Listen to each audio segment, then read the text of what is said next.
योगिनी एकादशी का व्रत आज है। आषाढ़ मास के कृष्ण पक्ष की एकादशी को योगिनी एकादशी कहते हैं। मान्यता है कि इस एकादशी का व्रत करने से आपके सभी पाप नष्ट होते हैं और आपको परम पुण्य की प्राप्ति होती है।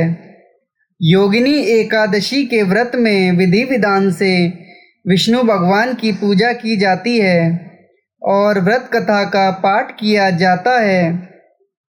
माना जाता है कि इस कथा का पाठ करने के बाद ही योगिनी एकादशी का व्रत पूर्ण माना जाता है।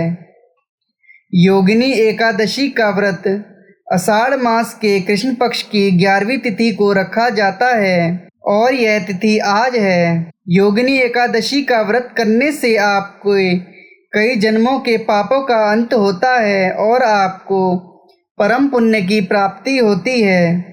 एकादशी व्रत कथा। युधिष्ठिर ने पूछा, वासुदेव, आषाढ़ मास के कृष्ण पक्ष की जो एकादशी है उसका नाम क्या है? कृपया उसका वर्णन कीजिए। भगवान श्री कृष्ण बोले, नृपश्रेष्ठ, आषाढ़ कृष्ण पक्ष की एकादशी का नाम योगिनी है। यह बड़े बड़े पापों का नाश करने वाली है।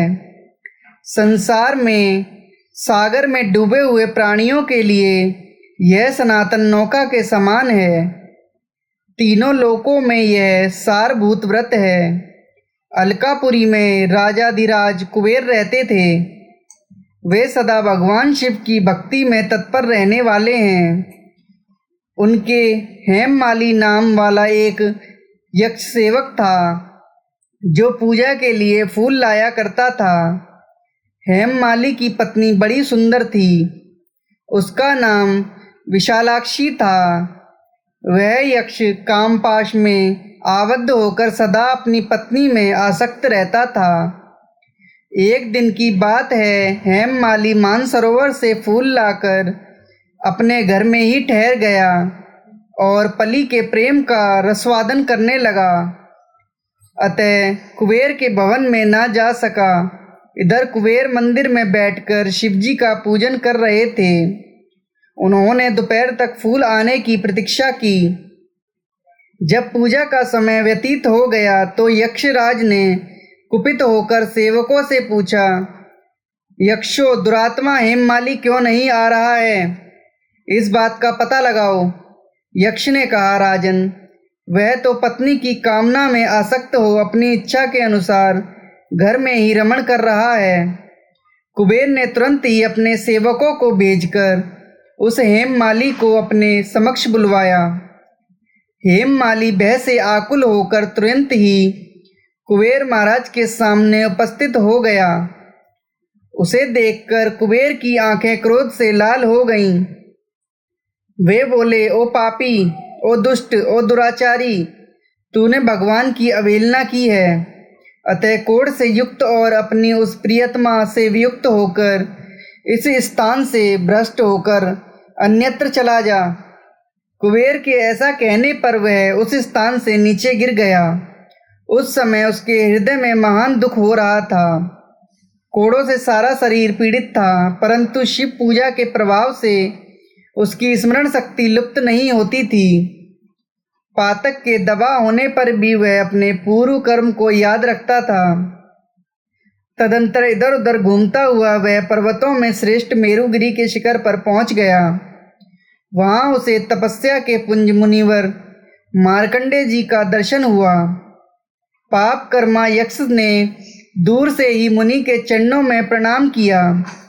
मुनिवर मार्कंडेय ने उसे भय से कांपते देख परोपकार की इच्छा से निकट बुलाकर कहा, तुझे कोढ़ के रोग ने कैसे दबा लिया? तू क्यों इतना अधिक निंदनीय जान पड़ता है? यक्ष बोला, मैं महाराज कुबेर का अनुचर हूँ।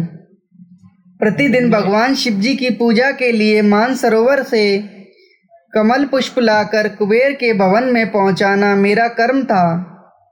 लेकिन एक दिन पत्नी के साथ रमण करते हुए मुझे समय का ज्ञान न रहा और पुष्प ले जाने के विलंब हो गया। इससे कुबेर महाराज ने क्रोधित होकर श्राप दे दिया।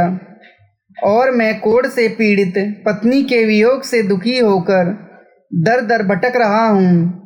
आज किसी पुण्य कर्म से मैं आज आपके समक्ष उपस्थित हुआ हूँ। ऋषियों का स्वभाव दयालु और परोपकार वाला होता है।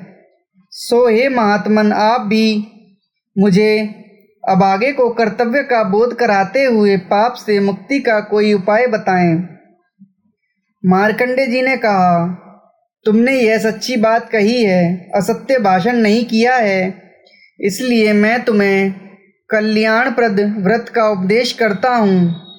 तुम आषाढ़ के कृष्ण पक्ष की योगिनी एकादशी का व्रत करो। इस व्रत के पुण्य से तुम्हारी कोढ़ निश्चय ही दूर हो जाएगी। भगवान श्री कृष्ण कहते हैं, ऋषि के ऐसे वचन सुनकर हेममाली दंड की भांति मुनि के चरणों में पड़ गया। मुनि ने उसे उठाया, इससे उसका बड़ा हर्ष हुआ। मार्कंडेय जी के उपदेश से उसने योगिनी एकादशी का व्रत किया, जिससे उसके शरीर की कोढ़ दूर हो गई। मुनि के कथा अनुसार उस उत्तम व्रत का अनुष्ठान करने पर वे हेममाली पूर्ण सुखी हो गया। नृपश्रेष्ठ, यह योगिनी का व्रत ऐसा ही बताया गया है जो 88,000 ब्राह्मणों को भोजन कराता है, उसके समान ही फल उस मनुष्य को भी मिलता है जो योगिनी एकादशी का व्रत करता है। योगिनी महान पापों को शांत करने वाली और महान पुण्य देने वाली है। इसके सुनने से सब मनुष्य पापों से मुक्त हो जाते हैं। बोलो भगवान विष्णु की जय। अब हम सुनेंगे एकादशी माता की कथा। एक बार एक राज्य में एक राजा राज करता था। राजा बहुत ही बुद्धिमान और बलशाली था। राजा सदैव अपनी प्रजा का बहुत अच्छे से ध्यान रखता था। प्रजा भी अपने राजा को बहुत पसंद करती थी। राजा की 2 बेटियां थीं। राजा अपनी दोनों बेटियों से बहुत प्रेम करता था। राजा की छोटी बेटी देखने में बहुत सुंदर और आकर्षण थी और राजा की बड़ी बेटी छोटी बेटी के मुकाबले थोड़ा कम सुंदर थी। राजा की छोटी बेटी ग्यारस माता की पूजा किया करती थी और सभी लोग राजा की छोटी बेटी से बहुत प्रेम करते थे और बहुत प्रशंसा किया करते थे। राजा भी अपनी छोटी बेटी को बड़ी बेटी से अधिक प्रेम करता था, जिस कारण राजा की बड़ी बेटी को अपनी छोटी बहन से बहुत नफरत होने लगी थी। राजा की दोनों बेटियां जब बड़ी हो गईं, तब एक पड़ोस राज्य में रहने वाले राजकुमार राजा की बड़ी बेटी के लिए रिश्ता लेकर आया।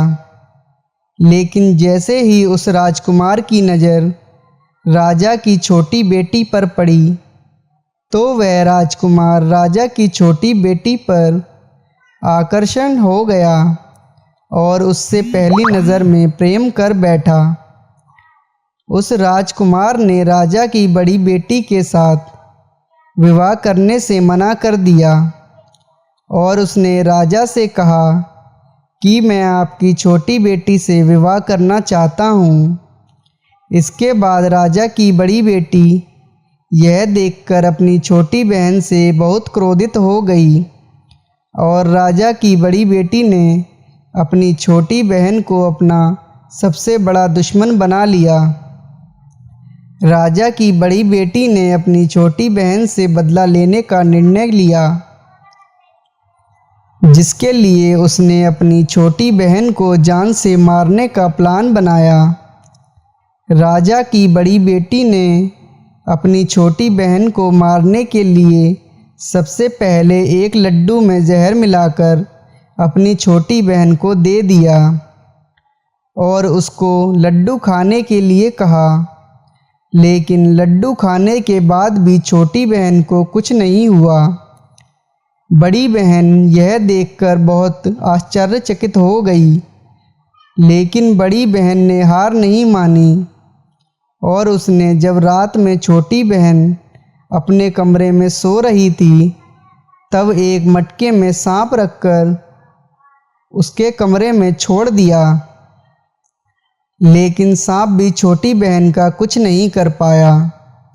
जिसके बाद बड़ी बहन ने अपनी छोटी बहन से कहा कि चलो हम कुएं से पानी भरकर लाते हैं, जिसके लिए वह अपनी छोटी बहन को पानी भरने के बहाने कुएं के पास ले गई और उसने अपनी छोटी बहन को कुएं में धक्का दे दिया। लेकिन छोटी बहन को तब भी कुछ नहीं हुआ, क्योंकि हर बार ग्यारस माता उसकी रक्षा कर रही थी और उधर बड़ी बहन अपने सारे प्रयासों के बाद असफल हो रही थी, जिससे वह बहुत क्रोधित होती जा रही थी। फिर उसने अपनी छोटी बहन के पास जाकर उससे खुद ही पूछा कि मेरी छोटी बहन, तुमको पता है भगवान ने सबकी मृत्यु एक दिन निश्चित समय पर लिखी हुई है, और कैसे तुम्हारी मृत्यु होगी, क्या तुम यह जानती हो? तब छोटी बहन ने अपनी बड़ी बहन को बताया कि हाँ, मैं तो जानती हूँ, मेरी मृत्यु कैसे होगी। छोटी बहन से यह सुनकर बड़ी बहन मन ही मन बहुत प्रसन्न हुई और उसने अपनी छोटी बहन से कहा कि तुम तो मुझे अपनी मृत्यु का राज बताओ। छोटी बहन ने अपनी बड़ी बहन से कहा कि मेरी मृत्यु तो एक तोते में है, जो तोते के गले में एक हार है, उससे मेरी मृत्यु होगी। जब तक कोई भी व्यक्ति तोते को मारकर वह हार अपने गले में पहनेगा तो मैं मूर्छित हो जाऊंगी, और जैसे ही उस हार को अपने गले से उतारेगा तो मैं वापस जीवित हो जाऊंगी। अपनी छोटी बहन की मृत्यु का राज जानकर बड़ी बहन बहुत खुश हुई और उसने अपनी छोटी बहन को मारने के लिए उसके पालतू तोते को ढूंढना शुरू कर दिया। और छोटी बहन को इस बात का आभास हो गया था कि कोई उसकी जान लेना चाहता है, जिसके लिए वह अपने पिताजी के पास गई और उसने अपने पिताजी से कहा कि पिताजी, मेरी मृत्यु के बाद आप मुझे जलाइएगा मत, बल्कि आप मुझे अपनी पुरानी वाली हवेली में एक पलंग में लिटाकर छोड़ दीजिएगा। अपनी छोटी लड़की की यह बात सुनकर राजा बहुत आश्चर्यचकित हो गए। राजा ने अपनी छोटी बेटी से पूछा, बेटी, तुम ये क्या कह रही हो? तब राजा की छोटी बेटी ने बताया, पिताजी, समय किसी के लिए नहीं रुका, कब क्या हो जाए किसी को कुछ नहीं पता। और फिर राजा ने अपनी छोटी बेटी से कहा कि तुम ऐसी बातें क्यों कर रही हो? 2-3 दिन में तो तुम्हारा विवाह है। लेकिन छोटी बेटी ने अपने पिताजी को ऐसा करने पर मजबूर कर दिया और उनसे वचन ले लिया। राजा ने भी अपनी छोटी बेटी की बात स्वीकार कर ली और 2-3 दिनों के बाद जब शादी का समय आया, तब राजकुमार बारात लेकर राजा के घर आया और राजकुमार और राजा की छोटी बेटी का विवाह शुरू हो गया। जैसे ही राजा की छोटी बेटी राजकुमार के साथ फेरे लेना शुरू करती है, तो उसकी बड़ी बहन अपनी छोटी बहन के कमरे में जाकर उसके तोते को पकड़ लेती है और उसको जान से मार देती है। तोते के गले में जो हार था उसको अपने गले में धारण कर लेती है। जैसे ही बड़ी बहन उस हार को अपने गले में धारण करती है, तो उधर छोटी बहन 3.5 ही फेरे ले पाती है और वहीं पर बेहोश होकर गिर जाती है। जिसके बाद राजा ने बड़े बड़े दर्द हकीमों को बुलाया और अपनी छोटी बेटी का इलाज करने के लिए कहा। राजा की बात सुनकर वैद्य ने छोटी बेटी को जब चेक किया, तो राजा को बताया कि आपकी छोटी बेटी ना तो जीवित है और ना ही मरी हुई है। यह मैं ऐसा पहली बार देख रहा हूँ। राजा ने वैद्य और हकीम को यह बात बाहर बताने से मना कर दिया और उनको कहा कि अगर तुमने यह बात किसी को बाहर बताई तो हम तुम्हें फांसी दे देंगे।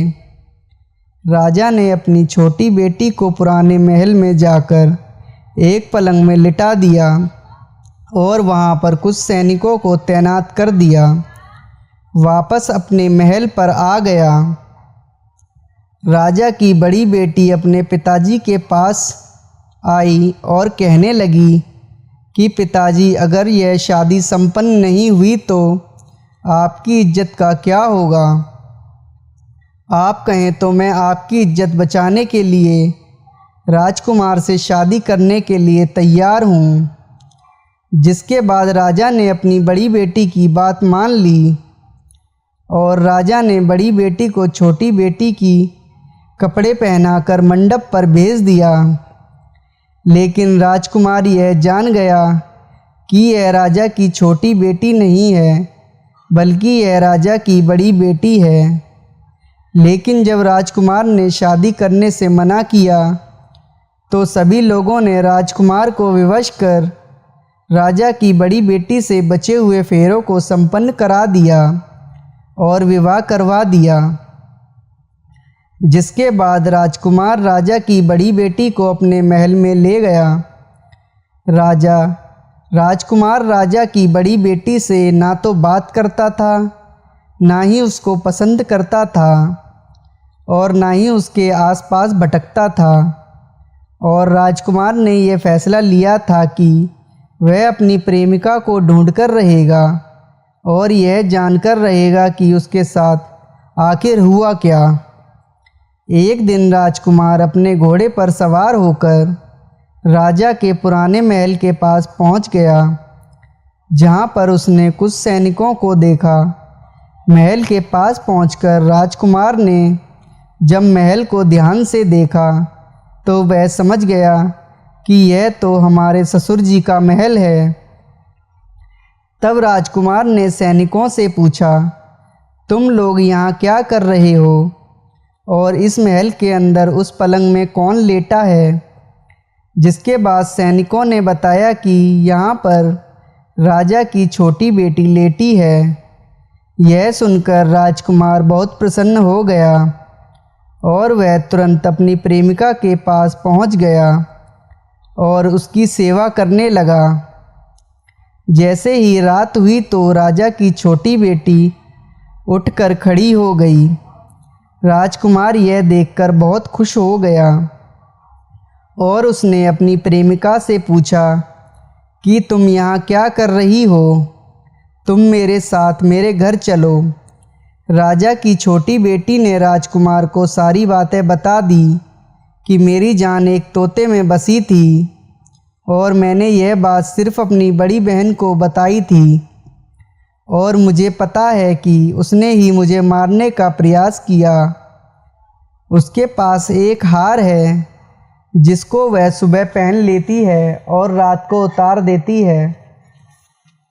जब तक वह हार को पहने रहती है तब तक मैं मूर्छित रहती हूँ और जैसे ही वह हार को उतार कर रख देती है तो मैं जीवित हो जाती हूँ और जब तक मेरी बड़ी बहन के पास वह हार है तब तक मैं ऐसे ही जीवित और मूर्छित होती रहूँगी। अगर मेरी बड़ी बहन के पास जो हार है वह मेरे हाथ में लग जाए तो मैं हमेशा के लिए जीवित हो जाऊँगी। राजकुमार यह बात सुनकर राजा की छोटी बेटी के पास रहने का निर्णय ले लिया और उसने अपने बचे हुए सारे फेरे उस पलंग में लेटी राजकुमारी की छोटी बेटी के साथ ले लिए और अपना विवाह पूर्ण कर लिया और वहीं पर ही रहने लगा। देखते ही देखते कुछ समय बाद राजा की छोटी बेटी और राजकुमार की पत्नी पेट से हो गई। एक दिन राजकुमार को किसी काम से बाहर जाना पड़ा तब छोटी बहन के पेट में बहुत तेज से दर्द होने लगा, जिसके बाद उसने ग्यारस माता का आह्वान किया। जिसके बाद वहाँ पर ग्यारस माता प्रकट हुईं और उन्होंने अपनी भक्तों के दर्द को दूर किया और एक पुत्र की प्राप्ति करवाई। और वहीं पर अचानक से राजकुमार भी आ गया। राजकुमार ने ग्यारस माता को देखा तो वह आश्चर्यचकित हो गया और उसने तुरंत माता को प्रणाम किया। और ग्यारस माता ने राजकुमार से कहा कि जब तुम्हारा लड़का 5 वर्ष का हो जाए तो तुम अपनी पत्नी का हार लाकर इसके गले में डाल देना। और देखते ही देखते राजकुमार और राजा की छोटी बेटी का पुत्र 5 वर्ष का हो जाता है। तो राजकुमार अपने बेटे से कहता है कि बेटा, मैं कुछ काम से बाहर जा रहा हूँ, तुम अपनी माता का ध्यान रखना। और वहाँ से चला जाता है। राजा को बाहर निकलता देख बड़ी बहन ने सैनिक देख लेते हैं और बड़ी बहन को जाकर सारी बातें बता देते हैं। जिसके बाद बड़ी बहन अपनी छोटी बहन के पुत्र को वहाँ से उठवा लेती है और उसको मरवा देती है। छोटी बेटी के पुत्र के 2 टुकड़े करवा देती है। पहला टुकड़ा चक्की के पास छुपा देती है और दूसरा टुकड़ा अपनी पलंग के नीचे रख देती है। अब ग्यारस माता भिखारी का रूप लेकर आती हैं।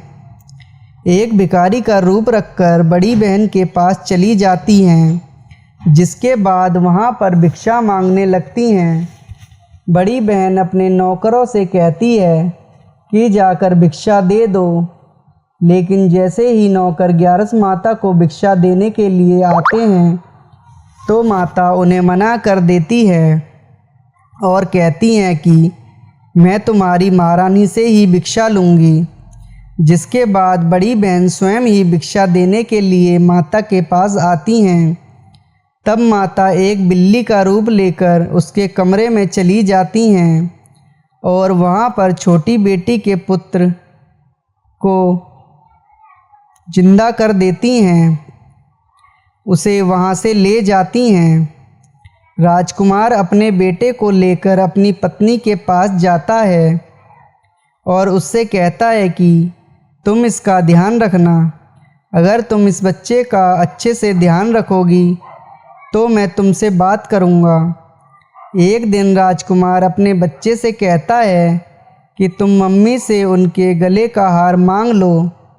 जिसके बाद राजकुमार का लड़का अपनी मम्मी के पास जाता है और कहता है कि मम्मी, मुझे तुम्हारा हार चाहिए जो तुमने गले में पहन रखा है।